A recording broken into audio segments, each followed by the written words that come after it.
12월 20일 수요 예배를 영상으로 드리겠습니다. 주님께서 가르치신 기도를 드리겠습니다.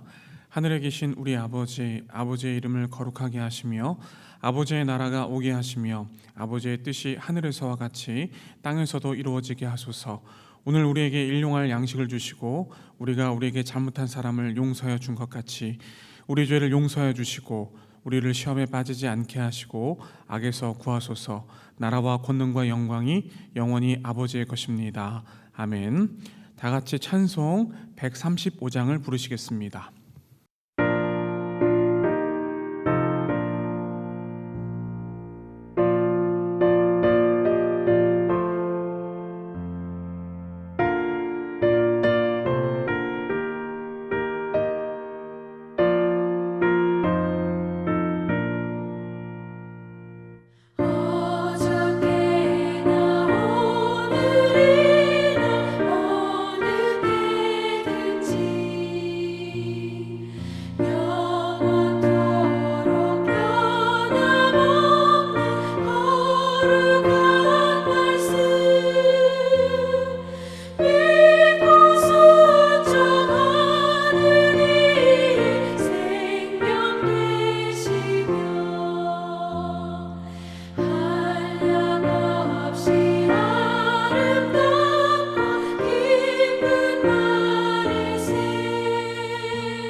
성경 말씀은 요한계시록 12장 7절에서 14절까지 말씀입니다. 같이 읽겠습니다.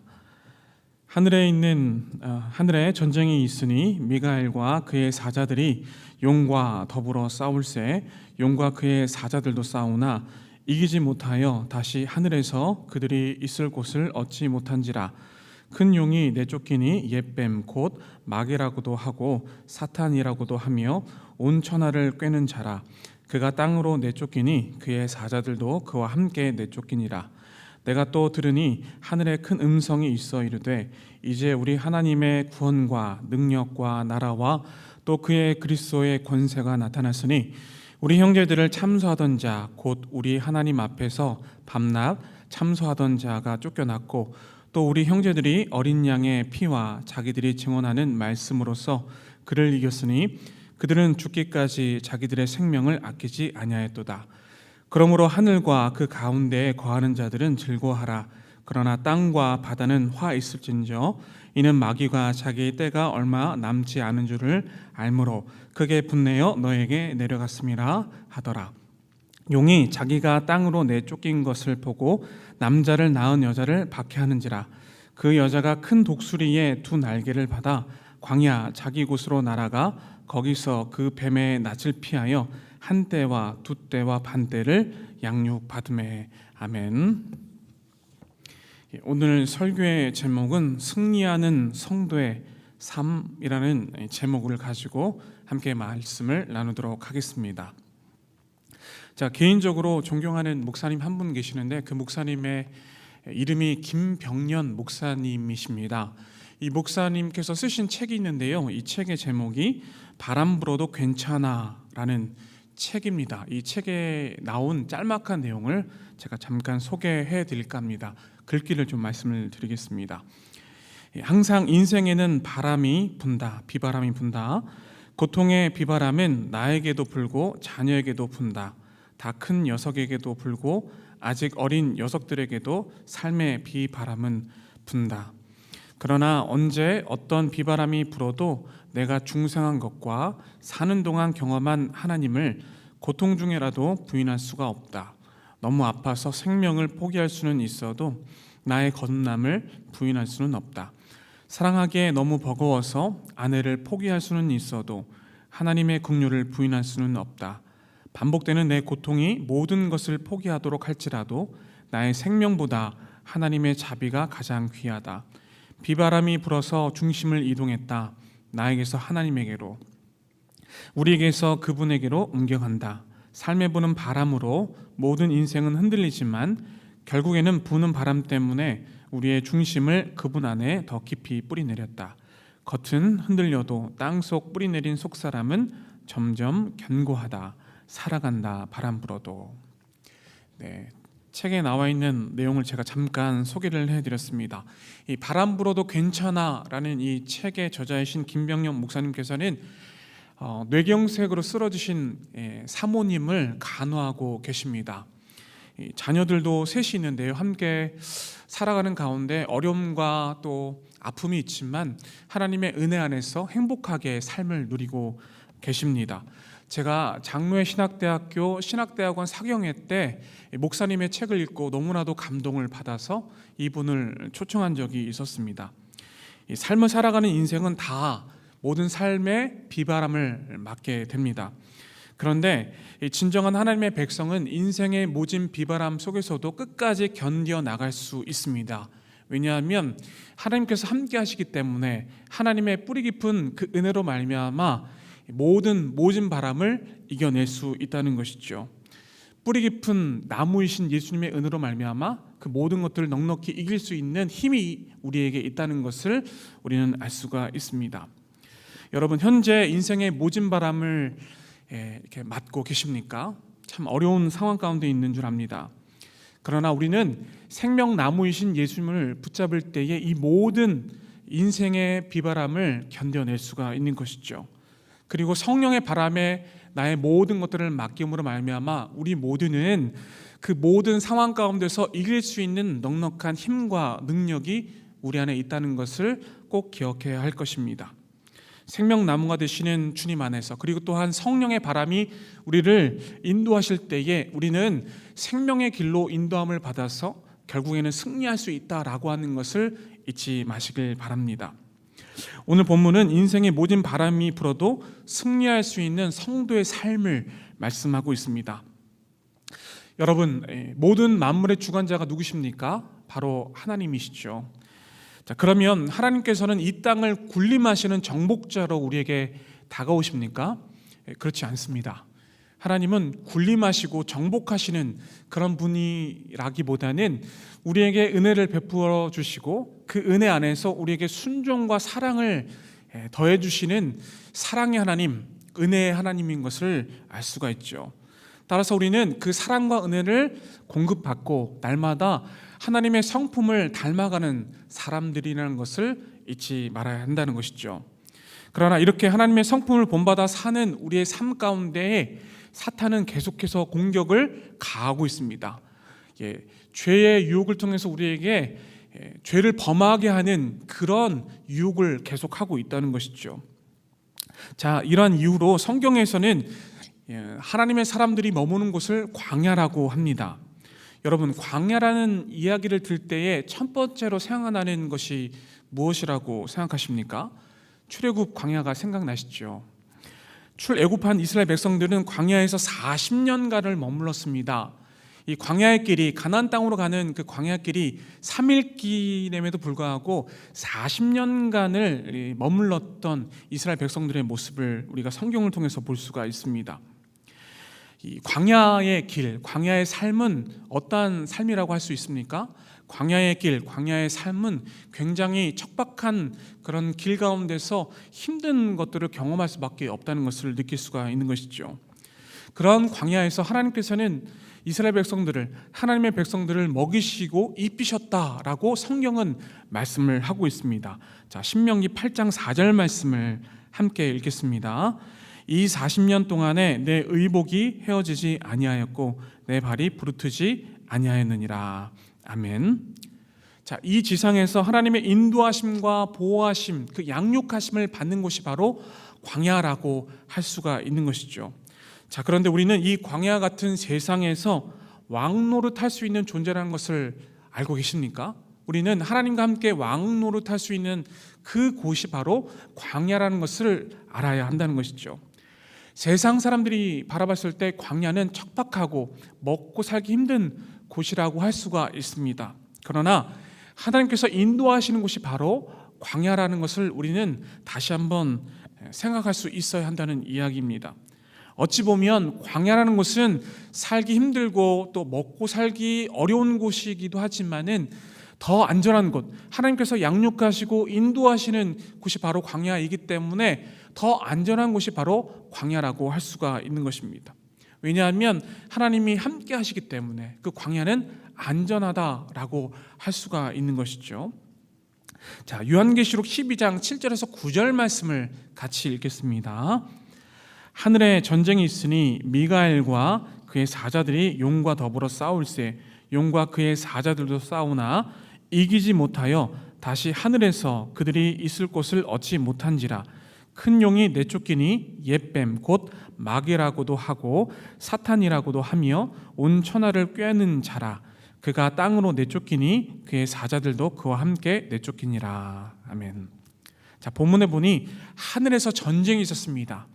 이 하나님의 천사인 미가엘과 그의 사자들과 아울러서 용과 그 용의 사자들이 함께 싸우는 장면을 우리가 볼 수 있는데요. 이 전쟁에서 누가 이기죠? 바로 하나님의 사자인 미가엘과 천사들이 이기는 것을 볼 수가 있습니다. 용은 이 본문 9절에 보니까 그 정체가 밝혀지는데요.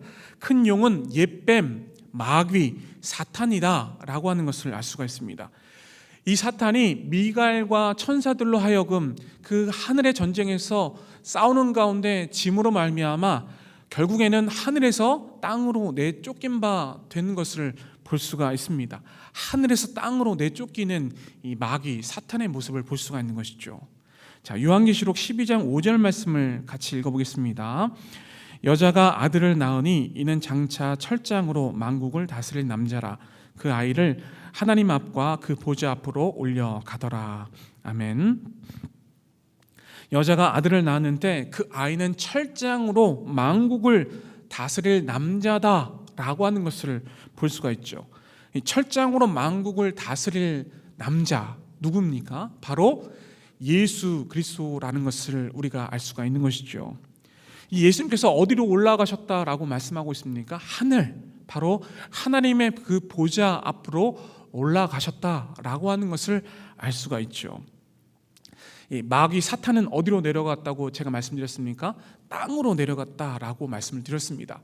바로 하늘로 올라가신 예수 그리스도, 그리고 땅으로 내쫓긴 바 된 이 사탄의 모습이 극명하게 보이는 것을 우리는 알 수가 있는 것이죠. 예수님은 하늘나라, 하나님의 나라로 올라가지만 사탄, 이 마귀, 옛뱀은 바로 땅으로 쫓겨난다라는 것을 우리는 이 말씀을 통해서 알 수가 있습니다. 자, 그런데 왜 미가엘 천사가 사탄과 싸움을 할까요? 다니엘 12장 말씀을 보면 이 미가엘은 이스라엘 백성들을 호위하는 천사다라는 것을 기록하고 있습니다. 미가엘이 상징하고 있는 것은 무엇이냐면 하나님의 백성들이 사탄과 싸움을 할 때에는 지지 않고 결국에는 승리할 수 있다라고 하는 것을 보여주고 있는 것이죠. 하나님의 이 천사, 바로 하나님의 백성들이 하나님의 도우심을 받아서 사탄을 이기고 승리할 수 있다라고 하는 것을 우리에게 보여주고 있다는 것이죠. 자, 그렇게 영적 싸움에서 사탄에게 이긴 가운데 승리한 하나님의 백성들에게 하늘에서 큰 음성이 들려오는 것을 알 수가 있습니다. 자, 요한계시록 12장 10절 말씀을 함께 읽겠습니다. 내가 또 들으니 하늘에 큰 음성이 있어 이르되 이제 우리 하나님의 구원과 능력과 나라와 또 그의 그리스도의 권세가 나타났으니 우리 형제들을 참소하던 자 곧 우리 하나님 앞에서 밤낮 참소하던 자가 쫓겨났고. 아멘. 자, 여기에 말씀해 보면 구원, 능력, 나라, 권세 이렇게 말씀이 나와 있는데요. 여기에 원어적 성경을 보면 앞에 그라는 정관사가 붙습니다. 그라는 것은 특정한 어떤 사건, 특정한 어떤 일을 말하고 있는 것이죠. 다시 말해서 그 구원, 그 능력, 그 나라, 그 권세라는 이야기입니다. 다시 말하면 구약에서 예언했던, 구약에서 이미 말씀했던 그 구원과 그 능력, 그 나라, 그 권세가 이루어지게 되었다라는 것을 이 요한계시록 말씀을 통해서 성취된다는 것을 알 수가 있는 것이죠. 결국 우리는 하나님의 도우심으로 말미암아 하나님의 인도하심, 그 양육하심을 통해서 우리는 승리할 수밖에 없다는 것을 우리에게 말씀해 주고 있다는 사실이죠. 자, 그런데 본문에 보니까 13절과 14절에 이렇게 말씀하고 있습니다. 땅에 내쫓긴 바 된 이 사탄이 하나님의 백성인 교회를 공격해서 굉장히 괴롭히고 있다는 것을 말씀해 주고 있는 거죠. 핍박을 가하고 있어요. 자, 요한계시록 12장 13절과 14절 말씀을 읽겠습니다. 용이 자기가 땅으로 내쫓긴 것을 보고 남자를 낳은 여자를 박해하는지라. 그 여자가 큰 독수리의 두 날개를 받아 광야 자기 곳으로 날아가 거기서 그 뱀의 낯을 피하여 한 때와 두 때와 반 때를 양육받으매. 아멘. 예수님과 함께하는 교회를 사탄이 핍박하는 장면이 나와 있습니다. 13절에서 남자는 예수님을 상징합니다. 여자는 예수님과 함께하는 신부인 교회를 상징하고 있는 것이죠. 자, 그럼에도 불구하고 사탄이 공격하는 그 가운데 그럼에도 불구하고 예수님은 끝까지 하나님의 백성들을 지키신다라는 것을 알 수가 있죠. 자, 여기서 나온 여자는 예수님의 신부인 교회라고 말씀을 드렸습니다. 자, 이러한 교회가 광야에서 양육을 받는데 한 때와 두 때 그리고 그 반을 양육하는 그 기간을 통해서 하나님의 보호하심과 지키심과 그 가운데에 양육을 받는다라는 것을 기록하고 있습니다. 아울러서 교회가 큰 독수리의 두 날개를 받는다라고 기록하고 있어요. 이 독수리의 날개가 무엇입니까? 독수리의 날개라는 것은 하나님의 보호하심과 지키심을 상징하고 있는 것이죠. 자, 출애굽기 19장 4절 말씀을 읽겠습니다. 내가 애굽 사람에게 어떻게 행하였음과 내가 어떻게 독수리 날개로 너희를 업어 내게로 인도하였음을 너희가 보았느니라. 아멘. 땅에서 쫓겨난 사탄이 하나님의 백성들, 교회를 핍박할 때에 하나님은 출애굽한 하나님의 백성들에게 독수리 날개를 주신다라고 말씀을 하고 있습니다. 이것은 교회인 우리들에게 하나님께서 인도하시고 보호하시고 또 계속해서 하나님의 놀라우신 그 만나와 또 메추라기를 공급해 주시는 그 은혜를 주신다는 것을 이야기하고 있는 것이죠. 더 나아가서 지킨다는 것은 하나님께서 그 모든 핍박과 고통 가운데서 그 모든 것들을 선하게 이용하셔서 하나님의 백성들을 양육하셔서 더 성장하고 성숙하게 하신다라고 하는 것을 이야기하고 있는 것입니다. 아울러서 이 양육의 기간이 나와 있는데 앞서 말씀드린 바와 같이 한때와 두때와 반때라고 이야기합니다. 이 한때와 두때와 반때라고 하는 것은 3년 반을 이야기합니다. 이것을 개월수로 나눈다면 42개월이라고 할 수가 있는 것이죠. 이 42개월을 하루로 세어보면 1260일이라고 이야기할 수가 있습니다. 이 1260일이라는 것은 하나님의 백성들이 살아가는 이 땅 가운데서의 인생의 숫자를 이야기하고 있는 것이죠. 1260일을 통해서 하나님의 백성들이 이 땅에서 여러 가지 상황들을 겪으면서 하나님의 인도하심과 보호하심과 양육하심을 받아서 정말로 하나님의 그 믿음을 가지고 살아가는 그 시간들을 이야기하고 있는 것이죠. 때로는 사탄에게 핍박을 받는 가운데 있지만 하나님은 그 모든 것들을 선용하셔서 우리를 하나님의 백성도로 거듭나게 하시고 그 가운데서 거룩과 그 은혜로 다시 한번 일으켜 세워짐을 받아서 하나님 앞에 나가는 하나님의 백성들의 모습을 보여주고 있다는 것이죠. 때로는 모진 바람을 겪을 수도 있습니다. 모진 비바람을 겪은 그 가운데에 때로는 고난이 있고 때로는 어려움 가운데 있다 할지라도 하나님은 우리에게 나타나 주셔서 하나님의 은혜로 말미암아 다시 한번 하나님의 사랑으로 우리가 다시 한번 일어서는 그런 역사를 보여주신다라고 하는 것을 알 수가 있는 것이죠. 그 가운데 그 성화의 과정 가운데서 우리는 새롭게 변화될 수 있다라고 하는 것을 이 말씀을 통해서 우리는 알 수가 있는 것이죠. 지금 우리는 정말 어렵고 힘든 시기를 보내고 있습니다. 코로나 전대미문의 상황 가운데서 이 상황을 맞고 있는 가운데 있습니다. 그래서 우리는 일상을 모두 빼앗기고 말았습니다. 그러나 한편으로 기대가 있습니다. 그 기대는 무엇입니까? 하나님께서 비록 인생의 비바람을 맞고 있는 가운데 있지만 이것을 선용하셔서 우리가 다시 한번 거룩의 길로 그리고 하나님의 인도하심과 보호하심 가운데 비록 척박한 광야 가운데 있다 할지라도 하나님의 인도하심을 받아서 우리는 새롭게 변화될 수 있다라고 하는 분명한 기대가 우리 가운데 있다는 이야기죠. 그래서 우리 안에는 소망이 있다는 거죠.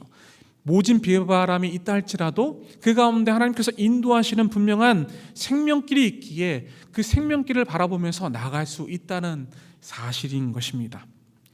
여러분, 내 손가락의 피아니스트 선천성 사직이형 1급 장애인 이야 자매님을 아십니까?